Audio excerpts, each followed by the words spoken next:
ओडिशार भात हांडी भावे सुनाम अर्जन करिथिबा बरगढ़ जिल्लार अण जलसेचित ब्लॉक अंबाभना रवि ऋतुरे तैल जातीय फसल पाई अंचलटी बेस परिचित।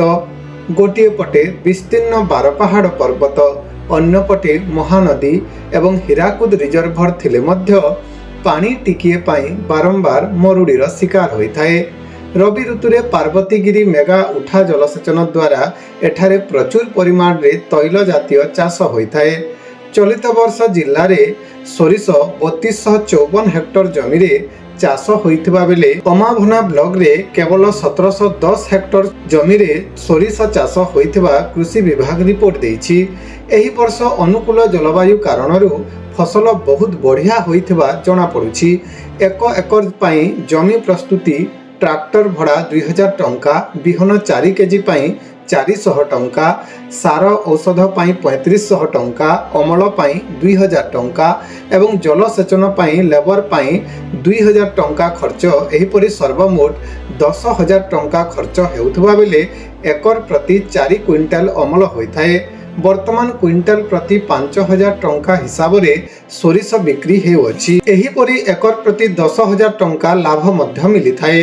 तेणु अंबाभना ब्लॉक रो कंटीपाली, मुचमलड़ा, तेलीपाली, चिचुली, रुचिदा, उत्तम, लखनपुर, अंबाभना आदि ग्राम मानकरे बहुल भावे चाष हेउछि।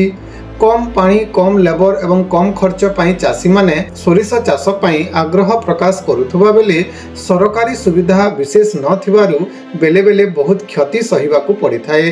विशेष भावे बिहन, सार, कीटनाशक, जलसेचन, मंडी व्यवस्था, क्षयक्षति हेले इनपुट एवं बीमा आदि सुजोग मिलिले आहुरी अनुप्राणित होई चाषी माने सोरिष चाष करिवे बोली प्रकाश करुछंती। नमस्कार, संयुक्त कृषक संगठन रमेश महापात्र आज अंबाभना धानर अभावी बिक्री के नहीं ब्लॉक ऑफिस रे धान पकईकरी आंदोलन चली 4 दिन पर डीआरसीएस एवं विभिन्न अधिकारी आसिकरी धान किणवार प्रतिश्रुति देला परे सही आंदोलनटा प्रत्याहार है।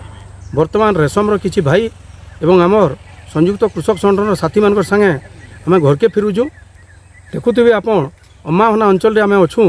अंबाभना अंचल प्रत्येक गाँव में 100 माने एकड़ जमी सोरिष चाष करिछन। बढ़िया फल आइछे, बढ़िया फूल आइछे और ये जेन सोरिष चाष करिछन एकड़ प्रति 10,000 टंका हाराहारी खर्च होउछे।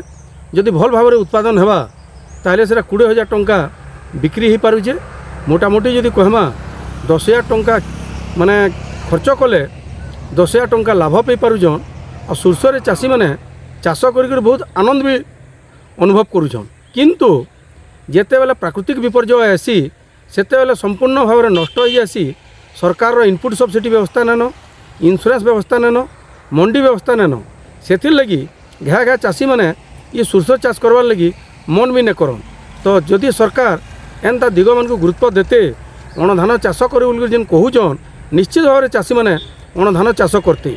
भिडियो बनावार उद्देश्य हूँ जे सरकार निश्चित भाव में अंचल के आसुन जेन चाष होइछे चाषी मान संगे कथा लागुन आउ काଣା कले भल चाष हो पार्बा तार ऊपर ताकर संगे आलोचना करी पदक्षेप नौन।